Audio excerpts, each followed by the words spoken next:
आज के इस सेशन में हम बात करेंगे एमसीसी की काउंसलिंग के बारे में, जिसमें 15% कोटा होता है, ऑल इंडिया कोटा, जिसमें हर कॉलेज के 15% सीट्स होते हैं एमसीसी के पास। ठीक है बच्चों, तो क्या डॉक्यूमेंट्स चाहिए, क्या प्रोसेस रहेगा, कैसे प्रेफरेंस लिस्ट बनानी है, ये सारी जानकारी आपको इस वीडियो में मिलने वाली है। सो इसलिए please do not forget to subscribe to the channel.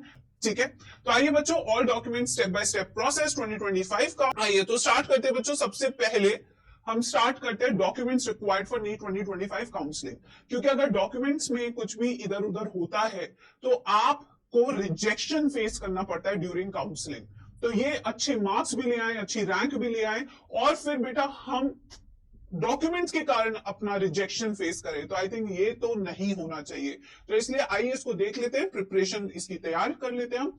सबसे पहले नीट 2025 का एडमिट कार्ड, ये एडमिट कार्ड को आप अपने पास जरूर रखें। ठीक है, इसका एक कलर्ड प्रिंट आउट भी रखें, एक इसका फोटोस्टैट भी। ठीक है, इसे आप डाउनलोड कर सकते हैं, जो आपका रजिस्ट्रेशन आईडी है, पासवर्ड है, उसे डाल के आप इसे डाउनलोड कर सकते हैं। ठीक है, नेक्स्ट आते हैं the score card. Since NEET 2025 का रिजल्ट आउट हो चुका है, अब मार्क्स से ज्यादा रैंक मैटर करती है to get your government medical college. अब मार्क्स के बेसिस पे नहीं, रैंक के बेसिस पे आपको अलॉटमेंट होती है। आई होप इस बात के लिए आप बिल्कुल श्योर है, ये आपको बात पता है। तो यहां स्कोर कार्ड पे आपकी एक रैंक मेंशन होगी। ठीक है, इस रैंक के ही हिसाब से आपको अपनी प्रेफरेंस लिस्ट बनानी है। ठीक है बच्चों, तो ये जो कार्ड है आपका स्कोर कार्ड, ये बहुत जरूरी है। इसका ओरिजिनल यानी कि इसे आप डाउनलोड कीजिए, कलर प्रिंट आउट निकालिए और इसे सबमिट करना होगा जब एडमिशन का टाइम आएगा।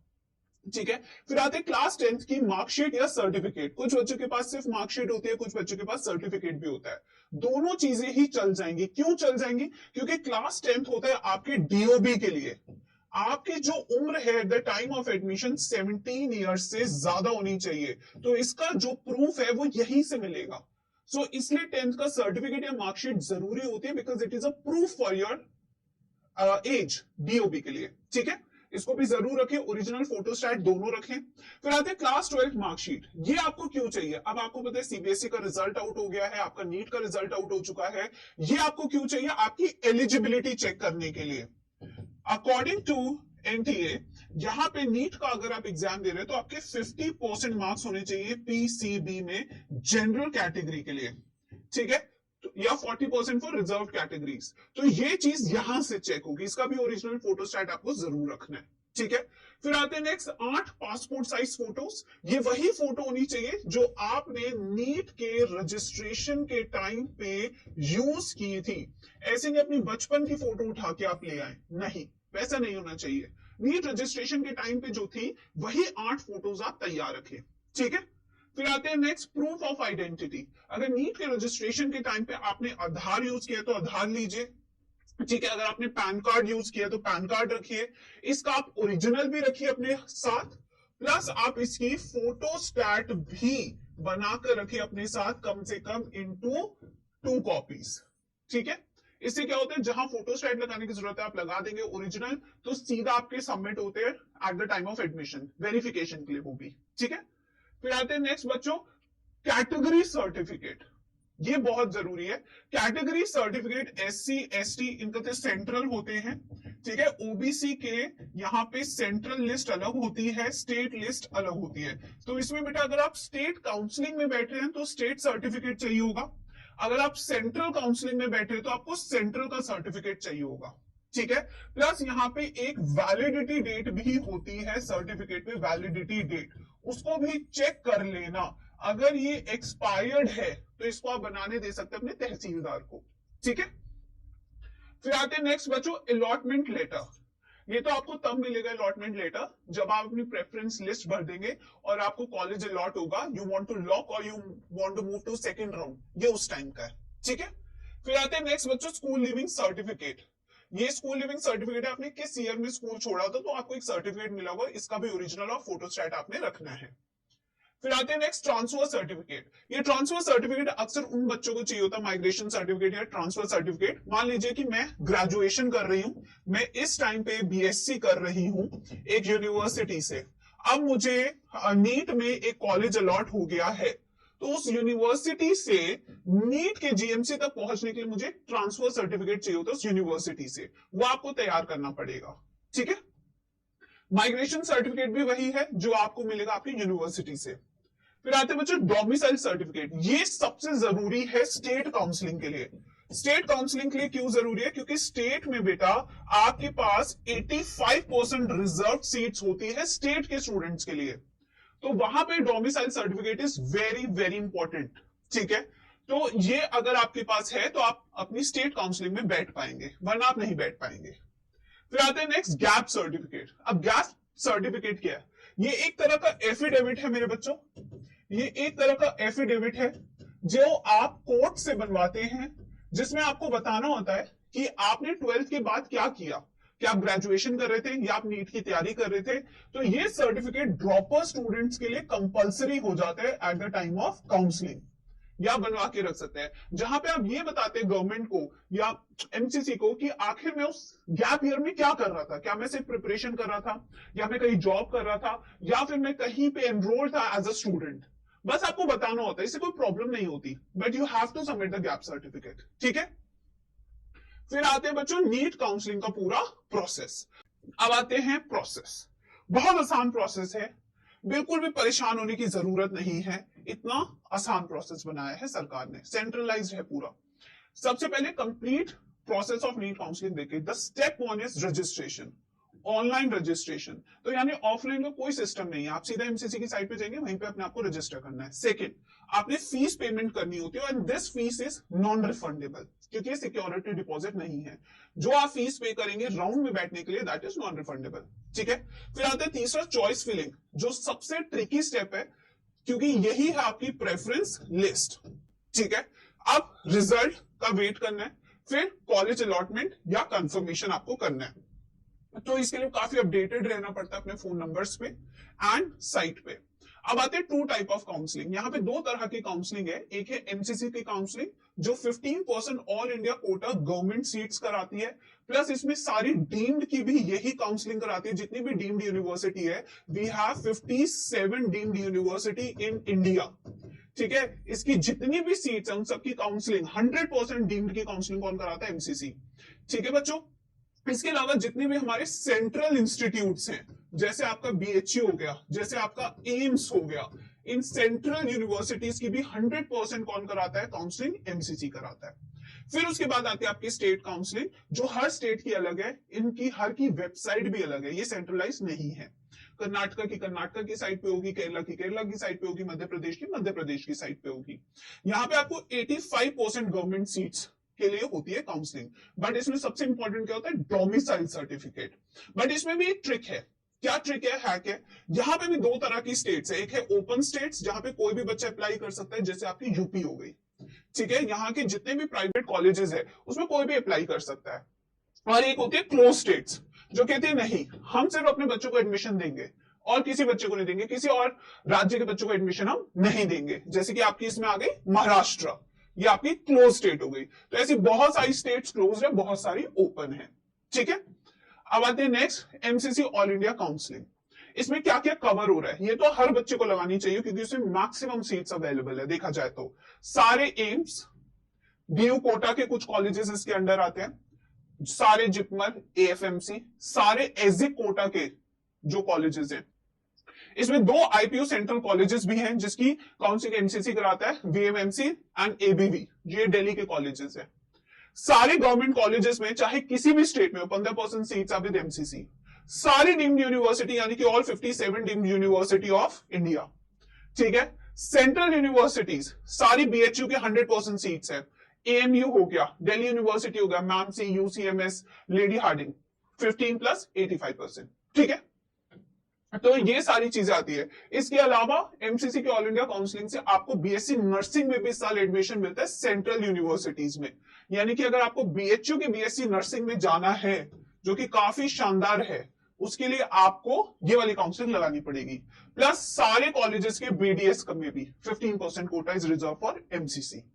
ठीक है, अब आते हैं नेक्स्ट बच्चों, काउंसलिंग फीस क्या है? 2 तरह की फीस है जो काउंसलिंग में लगती है, एक होता है रजिस्ट्रेशन अमाउंट और एक होता है सिक्योरिटी अमाउंट। ठीक है। रजिस्ट्रेशन अमाउंट हमेशा नॉन रिफंडेबल होता है, ठीक है, ये आपको वापस नहीं मिलता, बट सिक्योरिटी अमाउंट आपको वापस मिल जाता है, रिफंड हो जाता है। अब सिक्योरिटी अमाउंट भी अलग है, गवर्नमेंट कॉलेज का अलग है, डीम्ड यूनिवर्सिटी का अलग है। कैसे, मैं आपको बताती हूँ। अगर आप जनरल में हैं या आप इकोनॉमिकली वीकर सेक्शन से बिलोंग करते हैं, जिसका सर्टिफिकेट आपको लगाना पड़ेगा, ठीक है, आपको 1,000 रुपए देना है, दिस इज नॉन रिफंडेबल। अगर आप रिजर्व कैटेगरी से, ओबीसी, एससी, एसटी, पीडब्ल्यूडी, तो उसमें आपको 500 देना है। अगर आप डीम्ड कॉलेज की भी काउंसलिंग करना चाहते हैं, if you have a budget, ठीक है, तो उस केस में आपको 5,000 अलग से देना होगा रजिस्ट्रेशन का, विच इज नॉन रिफंडेबल। अगर आप डीम्ड प्लस गवर्नमेंट दोनों एक साथ लगाना चाहते हैं, तो आपका रजिस्ट्रेशन अमाउंट 5,000 है, ठीक है बच्चों। बट आपको पता है डीम्ड में काफी जबरदस्त आपका वो होता है बजट, 1 करोड़ के करीब। अब आते हैं सिक्योरिटी अमाउंट भी अलग अलग है। जैसे आप देखें, गवर्नमेंट कॉलेज के लिए 10,000 सिक्योरिटी अमाउंट है जो रिफंड हो जाते हैं जनरल एंड ईडब्ल्यूएस के लिए, 5,000 फॉर रिजर्व्ड है, ठीक है। अब डीम्ड कॉलेज का security amount is 2 lakh rupees. तो अगर आप डीम्ड की लगा रहे हैं, आपका बजट बहुत हाई है, तो आप 2 लाख आपको सिक्योरिटी अमाउंट देना पड़ेगा, वो जो रिफंड हो जाएगा if not any deemed college is allotted to you, ठीक है। ये है पहली चीज। अब आते हैं दूसरी चीज, steps of NEET counselling. Registration आपने किया नॉन रिफंडेबल, सिक्योरिटी सबमिट की, पेमेंट किया, फिर उसके बाद आप सीट मैट्रिक्स देखिए हर कॉलेज का, चॉइस फिलिंग, इसमें हम आपकी हेल्प कर सकते हैं काउंसलिंग में, ठीक है, एंड लॉकिंग। अब चॉइस फिलिंग कैसे करना है, अब इसमें आता है प्रेफरेंस लिस्ट कैसे बनानी है अपनी। प्रेफरेंस लिस्ट बेटा ऐसे बनानी चाहिए जिनकी रैंक बहुत अच्छी है, 5,000 से कम रैंक है, उनको तो देखो अच्छे से अच्छा कॉलेज मिल जाएगा, बट उसमें भी एम्स दिल्ली भरना है, कौन से वाले कॉलेजेस भरने हैं, ठीक है। प्रेफरेंस लिस्ट में हमेशा सबसे पहले आपको इस्टेब्लिशमेंट ईयर देखना चाहिए कॉलेज का, इस्टेब्लिशमेंट ईयर सबसे पहले। नया कॉलेज है तो ऑफकोर्स आपको ज्यादा रैंक पे भी कॉलेज मिल जाएगा, ठीक है, अच्छी रैंक पे कॉलेज मिल जाएगा। और अगर दूसरी चीज क्या है कि एक तो हो गया एस्टैब्लिशमेंट ईयर, दूसरा उसका क्या लास्ट ईयर किस रैंक पे क्लोज हुआ था, किस रैंक पे क्लोज हुआ था कॉलेज, ये डेटा आपके पास जरूर होना चाहिए। अगर आपकी रैंक 20,000 है और आप जनरल कैटेगरी से बिलोंग करते हैं और आप एमसीसी की काउंसलिंग लगा रहे हैं, 20,000 रैंक है, आप जनरल कैटेगरी से बिलोंग करते हैं, एमसीसी की काउंसलिंग लगा रहे हैं, 750 मेडिकल कॉलेजेस है ऑल ओवर इंडिया में, 750 मेडिकल कॉलेजेस है टोटल, ठीक है। तो अब आपको एक शीट हम देते हैं बच्चों को, जिसमें वो 20,000 पे लास्ट ईयर जितने कॉलेजेस बंद हुए थे, अराउंड 20,000, जैसे कि मैं इसमें होती तो 18,000 से लेके रैंक 21,000 तक की रैंक पे जितने कॉलेज लास्ट ईयर क्लोज हुए थे वो सारे भर देती मैं, क्योंकि मेरे चांसेस हाई है, मेरी रैंक 20,000 है, तो मैं 18,000 से 21,000 की रैंक के बीच में जितने कॉलेज लास्ट ईयर क्लोज हुए थे राउंड 1 में, वो सारे भर दूंगी मैं। इस तरीके से प्रेफरेंस लिस्ट बनाई जाती है बच्चों, ठीक है। अब आते हैं नेक्स्ट, सीट अलॉटमेंट रिजल्ट। जब आप ये प्रेफरेंस लिस्ट बना देंगे, लॉक कर देंगे, तो उसके बाद काउंसलिंग में आपको सीट अलॉट होती है, उसके लिए आपको चेक करना होता है। अगर आप खुश हैं तो आप उसे कंफर्म कर सकते हैं, खुश नहीं है तो again you have to appear for round 2, ठीक है। आप इतने में इंस्टीट्यूट रिपोर्ट कर सकते हैं। अब देखिए, इस तरीके से आपकी mcc.nic.in इस तरीके से आपकी साइट आती है, ये वाली, जहां पे आपको रजिस्ट्रेशन करना है, बिल्कुल इस तरीके से। ये वाला स्टेप बता दिया। अब आते हैं क्या पूरा फ्लो चार्ट चलेगा उसके बाद। देखिए, तो रजिस्ट्रेशन किया आपने, चॉइस सबमिशन किया, view indicative seat allotment, modify and lock. First round of seat allotment, round 1 is seat allotted, इस सीट अलॉटेड, ठीक है। मान लीजिए अगर आपके पास सीट अलॉट हो गई है, तब आप क्या करेंगे, report to the allotted institute, आप अपने कॉलेज जाएंगे, मुझे पसंद है, अपना एडमिशन प्रोसेस कंप्लीट करेंगे, ठीक है, and give willingness as follows, willingness to participate in round 2, yes और नो। अब आपके पास दो चीजें, अब आप कॉलेज गए, और जो कि हर बच्चे को जाना चाहिए अलॉटमेंट के बाद, आपने कहा कि हाँ मुझे मजा नहीं आ रहा, मुझे नहीं अच्छा लग रहा, पता नहीं क्यों, तो अब आप कहेंगे नहीं, I don't want to do, I want to go for round 2। तो यहां पे you can go for round 2 counselling. अब जो कॉलेज अलॉट हुआ है वो किसी और को हो जाएगा, and this round 2 will not guarantee you a college, ये भी बात सुन लो। अगर आपने कहा नो, तो इस केस में candidate who have given willingness to participate in round 2 of allotment as yes in first round, ठीक है, तो या तो आप कॉलेज में एडमिशन ले सकते हैं या नहीं। अगर मान लीजिए आपको कोई कॉलेज अलॉट नहीं हुआ, तो candidates who have not been allotted any seat in round 1 of allotment will move to round 2 automatically. ठीक है, आते हैं next, all India counselling 15% seats. जैसे कि आप देख सकते हैं यहां पे टेक्निकली 2 राउंड्स हैं, ठीक है, 3 राउंड्स हैं, उसके बाद आपका last mock up and stray vacancy round होता है। ठीक है, इसकी फीस कितनी है 1000 and this is again non refundable. ठीक है, ये फीस नहीं मिलती आपको। फिर आते note, registration fees not refunded in any case. Registration fees आपको कभी रिफंड नहीं होगी, सारे इंपॉर्टेंट पॉइंट्स हैं। राउंड 3 की काउंसलिंग में जो सिक्योरिटी फीस आप पे करते हैं वो भी नॉन रिफंडेबल होती है, सिर्फ राउंड 2 तक ही रिफंडेबल है। In case if you get an allotted college in stray vacancy round में अगर आपको कॉलेज अलॉट हुआ और आपने नहीं लिया, तो आप अगले 2 साल की काउंसलिंग से भी डिबार हो जाएंगे, मतलब कि you will not be able to participate for next 2 years. ये बड़ा इंपॉर्टेंट पॉइंट है। ठीक है, अपग्रेडेशन। अब कैसे अपग्रेडेशन क्या है? You can upgrade your allotted college by keeping current college and moving to the next round. ये आप कर सकते हैं, current college you can move to the next round. While upgrading, you have to visit allotted college and complete the other process. In this process, if you do any mistake, then there are chances that you can lose your registration fees. ठीक है बेटा, ये इसी में counsellor की help की जरूरत पड़ती है क्योंकि उनके पास एक्सपीरियंस होता है। Now mistakes you should avoid. Filling में आपने गलती कर दी, चॉइस लॉकिंग में, ठीक है, filling wrong card details, this में lead to loss of refundable registration fees. आपका रिफंड ही नहीं आएगा इस केस में। ठीक है बच्चों, तो ये सारी डिटेल्स है हमारी। अब स्टेट काउंसलिंग की भी बात सुन लो। अब स्टेट काउंसलिंग क्या है? Government colleges, 85% government seats are reserve with domicile student, 15% is for MCC. Private colleges open state जैसे यूपी है जहां पे सबके लिए सीट्स है। ठीक है, अब इसके लिए पार्टिसिपेशन के लिए आपको क्या करना होगा? उनकी काउंसलिंग लगानी होगी। ठीक है, देखो, we can't take admission in private colleges in close states, you can not. आप प्राइवेट कॉलेज क्लोज स्टेट में भी पार्टिसिपेट नहीं कर सकते। और वो क्लोज स्टेट कौन कौन से? जैसे महाराष्ट्र, गुजरात, जम्मू एंड कश्मीर, ओडिशा, पंजाब, मध्य प्रदेश। बट मध्य प्रदेश में राउंड 2 से प्राइवेट कॉलेजेस की seats are open seats. Same Rajasthan में भी यही है। तो राउंड 1 क्लोज रहती हैं, राउंड 2 से वहां के प्राइवेट इंस्टीट्यूट्स सारी स्टेट्स के लिए खुल जाते हैं। ठीक है बच्चों, तो ये थी पूरी कंप्लीट काउंसलिंग की information. If you have any queries, you can post in the comment section.